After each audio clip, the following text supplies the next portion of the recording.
Hey folks, this is Boz with Any Which War Game. Today we're going to be talking to a friend of mine who I was at PAX with. We had a great time playing games with thousands upon thousands of people. So I've got Patrick from the Warplings Wargaming Club. How you doing, Patrick? Yeah, I'm good, thanks. So, first of all, I guess kind of introduce yourself, tell us a little about yourself and your background in wargaming, that sort of thing. Okay.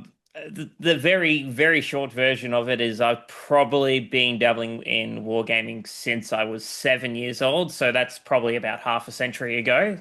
Especially the way I'm feeling after PAX. But no, so I've been probably doing war games for about, oh yeah, 30 odd years now. And yeah, I mainly kind of take onto the hobby side of things. So I do a lot more painting and projects than actually playing. But yeah, probably in the last 3 years, I've kind of mainly picked up a lot more of the playing side than the actual hobby side. So, which has led me up to running PAX events, and this is was the third year I've actually run events at PAX. I think before that, I was doing painting, teaching, and doing some other helping out with like RPGs. Yeah, cool. Well, what were the games that first got you into wargaming? Like, what did you play a lot when you were seven? So the first box I ever got was the fifth edition starter set for Warhammer Fantasy. So that was like Empire versus Orcs. Nice. I got that for Christmas.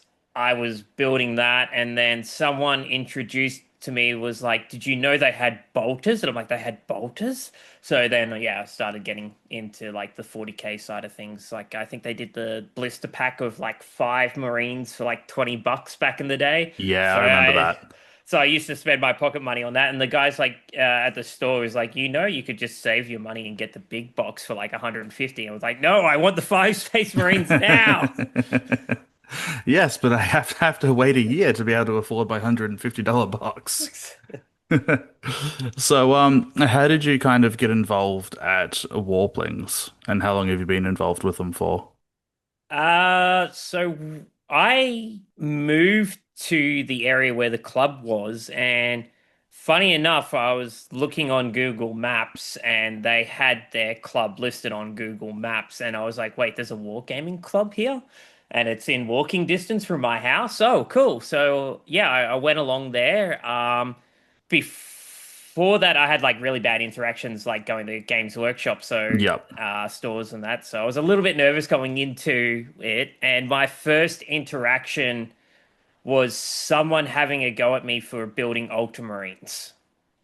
And I was like, oh, this is Great. probably not the place where I wanted to be. But yeah, it was very interesting. But yeah, I ended up going back for I think it was like I signed up to do a one-page rules tournament there, and yeah, I ended up going back like on a Saturday or something like that, and it was a lot more chilled out. And yeah, I just ended up hanging out there a lot more.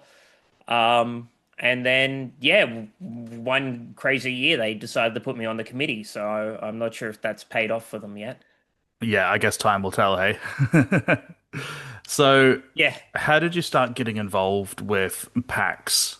Who approached whom with the idea of, hey, do you want to give us half a dozen tables? Um. So, so like I said, I was teaching painting. So the actual the hobby side of PAX was at that stage running like the paint and take with I think it was Aetherworks. So they basically had a whole heap of things, and they were doing painting and everything like that. And I didn't know who actually was part of, the actual that side of organizing for PAX. So I ended up sending like an email to PAX one year, and I was like, "Hey, can I get a couple of tables for like one-page rules?" And they thought I was actually the actual company Yeah, themselves, right, right. and so they hooked me up with the sales department. They're like, "Okay, you want to bring one-page rules? We're looking at like 6 grand. I see your website here. You got all this stuff. What are you bringing?" And I'm like, "Oh no, no, I'm just like a hobbyist guy. Like I don't work for them or anything like that. I saw that you had like tabletop demos, And then apparently two other guys from Warplings as well were already talking to PAX. So this poor woman from PAX that basically organized the RPG and tabletop side was just getting bombarded with all these emails. So I was like, guys, we need to kind of come out here at a uniform front here. I've already apparently worked with the guys from PAX. They know who I am, and I'm in talks with them. So yeah, so we just took it from there, started talking. We got the first time we rocked up was like two tables, and yeah, we just had two tables at that PAX, and it was pretty interesting. And that was 3 years ago, was it? Yeah, 3 years ago now. Yeah, okay. So that Okay, was cool. that was our very first PAX, and I think we had like six people, maybe eight at most help out Yeah, with right. that. So fast forward to 2025. Tell us a bit about kind of the lead up to PAX, as in preparing all the stuff and kind of, getting there and setting up and all that juicy stuff. So the lead up to PAX this year for 25. So I probably started planning around th would have been probably around May, maybe even a little bit earlier, April or May. And it was basically I go out there and I'm like, okay, what kind of tables do we want to have? What worked last year? And then yeah, basically go out and find stuff that I want to use, what I want to bring.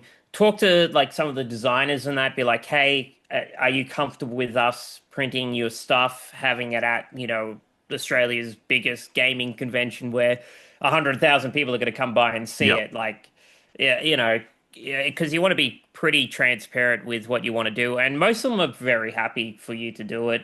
Some might even throw in a bit of a discount for you, but it's just like, hey, I like what you do. You're comfortable with us showing it off. So the planning started around then. And then we started getting into talks with the actual committee side of the tabletop miniature side, where basically all the clubs and the PAX organizers are together, and they start discussing what they want to do. And then they brought out, hey, we want to do this like quest system this year. It seems very popular with everyone. Like PAX does a big giant quest thing, and then a few other little companies and that do these like collector stamp thing. And I was like, Yep. well, that's easy to do. Like we can do that. I've got access to all the miniatures for one page rules. We'll do that. So they go along, they collect up a thing. So I ended up designing basically the miniature tabletop area's own logo. Try to not incorporate PAX's logo too much so we don't get the copyright infringement. Yeah, that's no good. Yeah, I don't want to face that legal battle. And then, yeah, basically had that all sorted out. And then July comes around where I generally do all my big purchasing because I get that lovely tax rebate, and Yes. that's where I get to go a little bit crazy. So I picked up another resin printer, I picked up a couple of FDMs, and then just from there it was just non-stop printing until basically October and painting. So was everything that we were playing with that weekend, was that all printed by you and painted by the club? So all the miniatures were printed by me, either at some point in time. Hmm. If even if it was from last year or this year, generally I try to refresh the miniatures every year just so they're brand new models, any broken bits they've replaced and stuff like that. And then so they were all the miniatures were printed by me.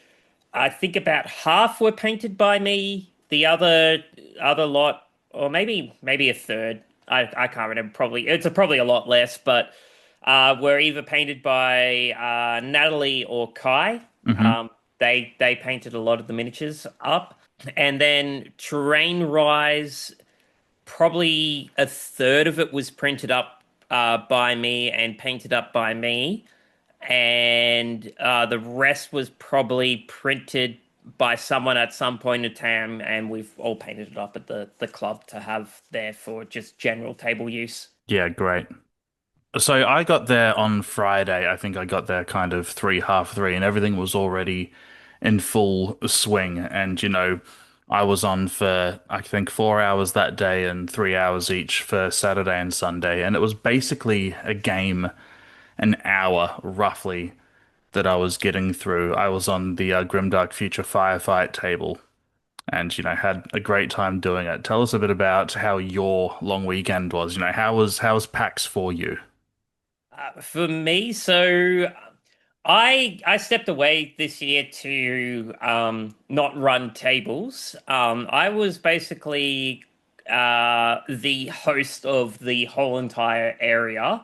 So as I said, we decided to do this collect the stamp thing. So the premise was that people would come along, play any game in our area there. So it didn't have to be one page rules. It couldn't be. It could be in any one of the like 30 to 40 different games that were being played there this weekend, and they'd get a stamp for the game they played. And basically, you build up one of the halves of the starter sets for one page rules, Yeah. which was you find them on Etsy. I can't remember what they're called. I think they're like the King's Wrath and the Last Stand or something. I can't remember what they're called, but yeah, the just a little firefight thing. So I was running that from basically from doors open to doors shut. And so that was 10 a.m. to 10 p.m., 11 p.m. I was there most Yeah. days.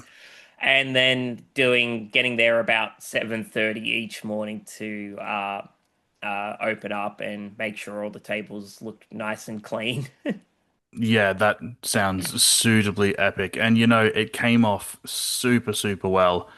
By the time I dragged my ass there for 10 o'clock, I think I got there at 9:30 on Saturday and Sunday in the morning, and there was nothing for me to do except kind of put the minis out on the tables, make sure the rules and the dice were there, and just, await the hordes. This year was a little bit more tamer than I would say last year, but like I talking to the other guys, they were saying, "Oh, last year was quite tame. This year we're kind of busy as well." But yeah, last year was particularly insane because doors open. We didn't even have like 5 minutes to even catch a breath. It was just games on. And this year we kind of had that nice breathing room where we had that nice kind of trickle flow in. But yeah, it was still pretty busy, but I think because we had a large open space this year, it felt so much nicer. Yeah, yeah, it was definitely a really cool space to be in, and yeah, I think maybe on Saturday, like the day that was supposed to be the busiest day, I was probably doing nothing until about 20 past 10, just kind of watching people walking around and by the end of it I was like enticing people like, "Hey, you want to come play a game? Come on. Just to Yeah. justify my entry, please." Oh, look, at the end of the day, I think because I was at the start and pretty much the end of people's experience Yep. in that area. Just people who never played tabletop games were just like, "Oh my God, it was so cool. I did this and then I jumped over to this and then I went back over here. I tried this and this for the first time. I had such a great ball. Now, where are my minis?" And I'm like, "Oh, okay." Hand off minis. But no, there was a lot of first timers Yep. that have heard of games. So I did to bring it back to like one page rules. A lot of people are like, "Oh, I've heard about one page rules. I've seen a lot about it. Never played." It's like, well, cool. We've got 6 tables of one page rules behind us. Jump onto a table, try it, and then come back and see me, and I'll give you a miniature from it. Yeah, it's great. Mm. It was a really good mix for me of people who had no experience at all of tabletop games, people who had no experience of one-page rules, like, oh, I played 40K back in the day, or oh, I'm a 40K player. And I didn't have anyone come through who didn't have a good time. I had one guy on Sunday morning who stayed and played 3 games in a row just because he really wanted to kind of keep on trying the game. And so I kind of versed him for the first game because there was no one else around. Then it was him and another team of two, and then two teams of two with him and some complete strangers. And it's just really cool to see people having fun and getting into the game. Yeah, well, it's we're still like Warplings in general is still relatively new to doing packs compared to like other clubs or groups that do tabletop games, and somehow we still manage to kind of put up to that level where we're really performing well, where people are having a good time, and we're able to put through the numbers as well. Like one page rules by any means is like even firefight games, like even the smaller sizes go for a considerable amount of time, and like it's a very hard because you want to have that f good experience and that turnover rate at these things, but it's one of those balancing acts. But at the same time, it's like I'd rather get through 12 good games where people have a good experience than 50 bad games where everything feels rushed. Yeah, yeah. I had a couple of people kind of raise the question of, well, why don't you just do them as two-round games instead of playing out the full 4 rounds? And my response was always because 2 rounds isn't satisfying. The thing is that I look at like how one page rules themselves do their demos, and they don't really do the full experience. I think they were doing. I can't remember what their most recent event was that they did, but they have literally a 2 by 2 table on there, some like little buildings, and then they have like maybe 5 or 6 Yeah. miniatures on the board for each side, and they just go through the basic steps of what each activation is, how to do this, and it's not the experience of what wargaming is. Mm. It conveys the point of what you're trying to sell in terms of a game, but what we're trying to do in general, as especially as someone like that is promoting this community side, is promoting a good experience.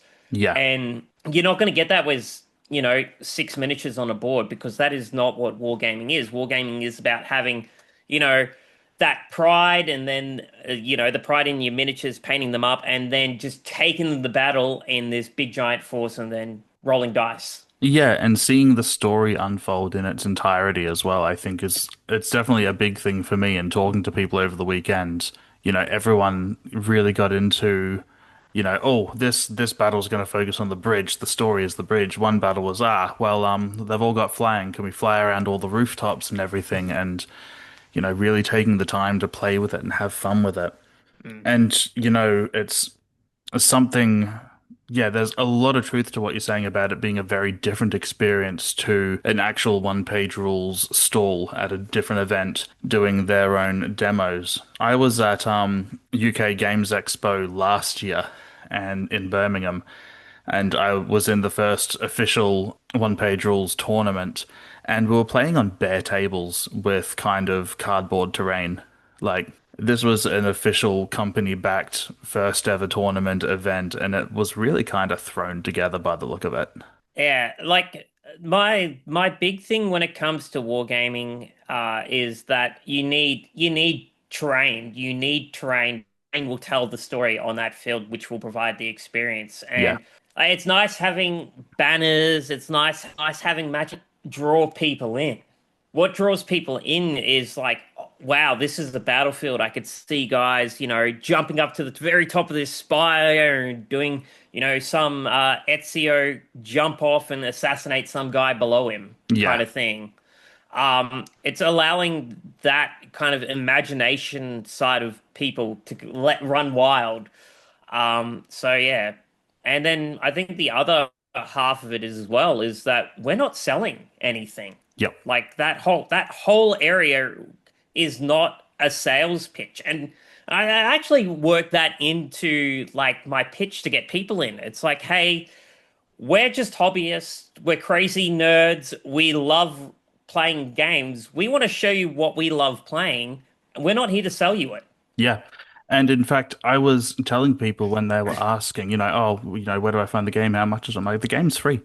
Yeah. The base version of the game, which is what we are playing, which is all I ever play, is absolutely free. It's models agnostic. Bring whatever models you've got. Play with Lego, play with counters, play with chess pieces. You don't need to give them a cent, and you can keep on playing this game forever. And yeah, that's pretty much it. But yeah, just as a whole, we're like you got like what was it? We had guys that were playing Space Hulk, Conquest, and I don't think any of them were actually pushing to sell the games that they were demoing. They were just like, "Hey, this is a really cool game. Let's play it." Yeah. And that was quite consistent with my experience throughout the kind of tabletop part of PAX when I was finished with my shift and just kind of flitting about the place. Was playing a bunch of games and nobody giving me the hard sell. Nobody even kind of mentioning unless I asked, hey, so where do I get this? Like, oh, I think there's a stall somewhere in here where you can get it. Otherwise, you can just get it online. Yeah. Like, it was just a bunch of people into what they were doing, and that was so cool. And like the ch times that I got to walk away from the HQ desk to have a quick walk around PAX and that, like the other like tabletop companies that were there, like I think was like Let's Play Games that had Yeah, Halo, Flashpoint, Star Wars, Shatterpoint. I didn't see one demo game being played there, and they had the whole terrain and yeah, everything there, the boards. The only time where I saw like demo games in a sales booth being played was, of course, Games Workshop, and yeah, I mean that was a very very hell of a weekend for them. But it was yeah, just in general like a Games Workshop booth at PAX thing with the hype of like Space Marine to Dawn of War and all that. yeah, It was busy, and it was like, hey, you couldn't play Warhammer. Come over here. We'll teach you another game. yeah. Yeah, it was a really, really enjoyable weekend. We worked hard and I was absolutely exhausted by the end of it. And then, I was very footsore for the next couple of days. But yeah, the weekend as a whole was really, really good fun. It was a great vibe. I didn't have any kind of in the whole place. I didn't kind of witness any altercations or scuffles or even kind of raised voices about things. Everybody was just hanging out, having fun, nerding out. Yeah, and that's pretty much PAX in general because for a lot of people that come with us to PAX, it's generally their first time experiencing PAX, and they're just absolutely shocked at how you know gentle people are with like miniatures. How polite people actually are when it comes to it. It's like, hey, like for instance, at a club, I get people coming by and just picking up my miniatures while I'm painting them, and I'm like, hey, can you just ask? At PAX, you've got 100,000 strangers Yeah, coming up that have never touched the miniature, and they're like, oh, can I pick that up and have a look? It's like, yeah, yeah, go for it, yeah, go for it. And then I'm a terrible painter. I am like a shocking painter. Like I hate every single one of my paint jobs. Even when I put like 12 hours into a single miniature, I still hate it. But everyone absolutely loves your paint. No, like they're yeah, just so many people just come up and just be like, "Oh my God, that's fantastic." It's like I literally slap chopped that and put two contrast paints on it and called it a day. yep. I don't That's care. It looks Yep. fantastic. That's that's all I ever do as well. Tabletop standard is my standard for sure. And what you were saying about people, being so polite and asking to pick up. I had this young fella who accidentally knocked a model off the roof or something while he was playing and the little spear broke off. And he was absolutely mortified. He was like, "Oh my God, I'm so sorry, do you need me to pay for it?" But I'm like, "No, dude, it's fine. It's a 3D printed model that's been brought to PAX for people to handle. It's going to happen. Don't worry about it. Everything's chill. Let's move on." And just like in general, like everyone that goes to PAX, like from the actual staff, enforcers, the tabletop teachers, like it's not just a convention now. It's like it's actually just a community Yeah. hangout. Like we don't see each other for like a whole entire year, and then we come back to PAX and we're just like, oh, how's it going? Like we just spoke to each other like Yeah. yesterday, kind of thing. It's just. we absolutely love it, and it's exhausting. Like I say it every year. It's like that week just before PAX, you're just like, my God, I want it to be Monday. But when Sunday rocks around at PAX, you're just like, nah, let's go again. Let's rewind. Let's go back to Friday. Yeah. Let's relive this whole entire weekend again. Yeah. Let's just have one more day, 4-day weekend. Let's do it. One more day. I think if I had one more day of PAX, I would be probably dead.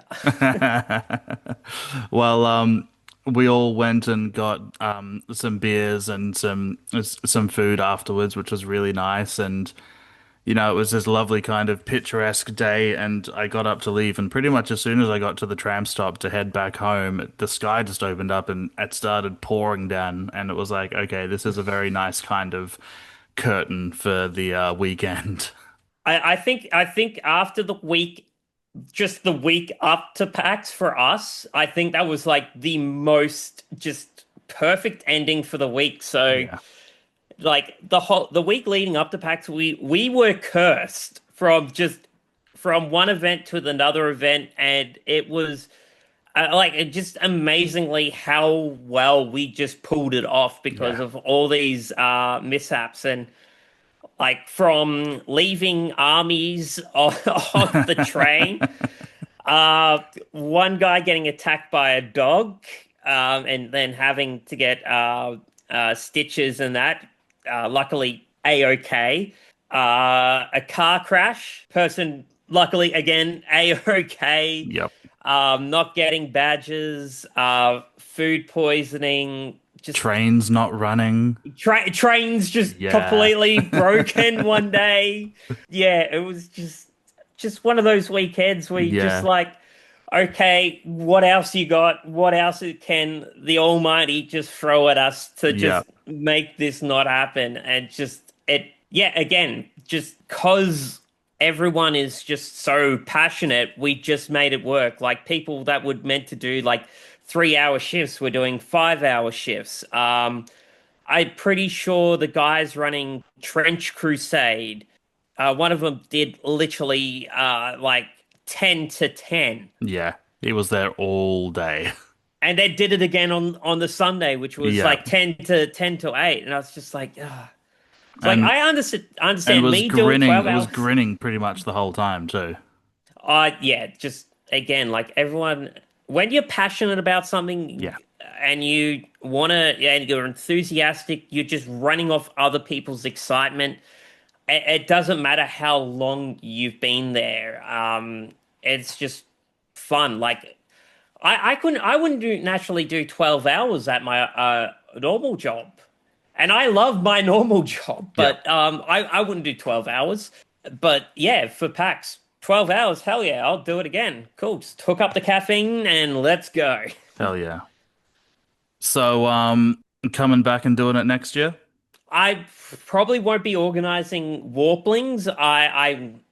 I think after 3 years of just stress from it, I do need to have a bit of a break from it. Hmm. But I think, yeah, I'll be there one way or another doing it. Whether it's doing something for myself or helping out the club. Yeah, I mean, I would not have spent my PAX weekend any other way. Yeah. Yeah, having done my PAX weekend the way I just did it, I think it's perfect. Yeah.